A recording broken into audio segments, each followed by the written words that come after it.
deck, climbed down the fire escape, and went 1 block over to the Cumberland Farm store. We wanted a breath of air conditioning, and we were thinking also about popsicles, red ones. I had a couple dollars in my pocket from the last time I'd seen my father. He was always good for a little bit of money, and the fact that it was just about all he was good for didn't make me appreciate the cash less. It wasn't really his fault that he was so useless. My dad was afraid of our mother. He kept out of her way. On the few occasions they were in the same room together, he wouldn't even meet her eyes.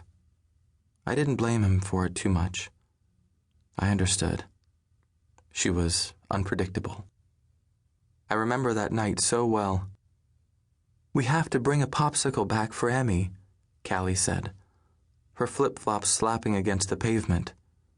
"We can put it in the freezer for tomorrow." I grunted.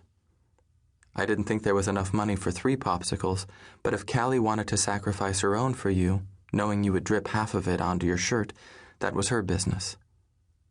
For me, it was hard enough knowing that we couldn't stay long at the store or even out on the street where there was sometimes a breeze from the ocean a few blocks away.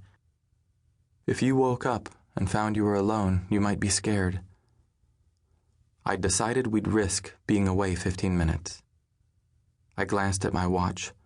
It was only just before 8:30 and the sun hadn't quite gone below the horizon. Doubt suddenly pushed at me. If you woke, or if our mother returned unexpectedly.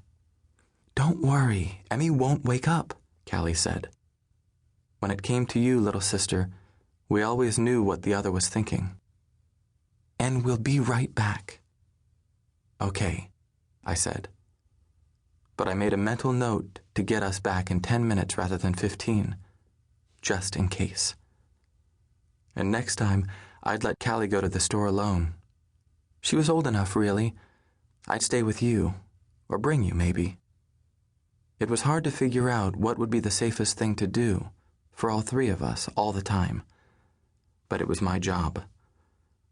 As we pushed open the door to the Cumberland Farms and were greeted by a glorious blast of cool air, I was thinking that in a year and a half, I could maybe go out by myself at night and trust Callie with you.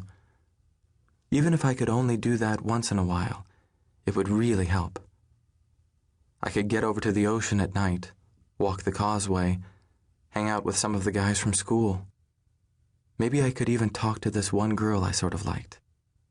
If our mother were out, anyway, it would be okay to leave you girls alone, I thought.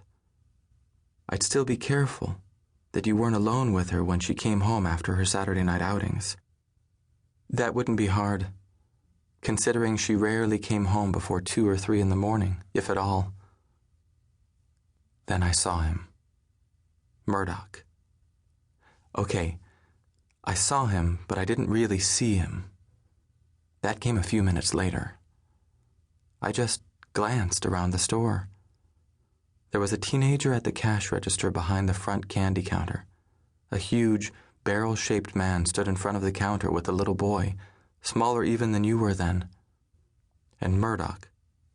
Of course, I didn't know his name then, and his date, a woman I never saw again, were in line behind the man with the boy. Callie and I headed straight for the ice cream freezer, and we just reached it when the yelling began. We whipped around. It was the barrel-shaped man and the little kid. The man had grabbed the boy by the upper arms and yanked him into the air. He was screaming in his face while the kid's legs dangled. "What did you just do?" The little kid was clutching a package of Reese's Pieces, and he started keening, his voice a long, terrified wail, his small body rigid. The big man, his father, shook him hard and kept doing it. "I'll teach you to take things without permission, spend my money without asking." And then the other man, the one I later knew was called Murdoch, was between the father and the son. Murdoch snatched the little kid away from his father and put the kid down behind him. Then Murdoch swiveled back. Emmy. I like to freeze the memory in my mind and just look at Murdoch. He was a medium kind of man, medium height, medium build, hair shaved close to the skull.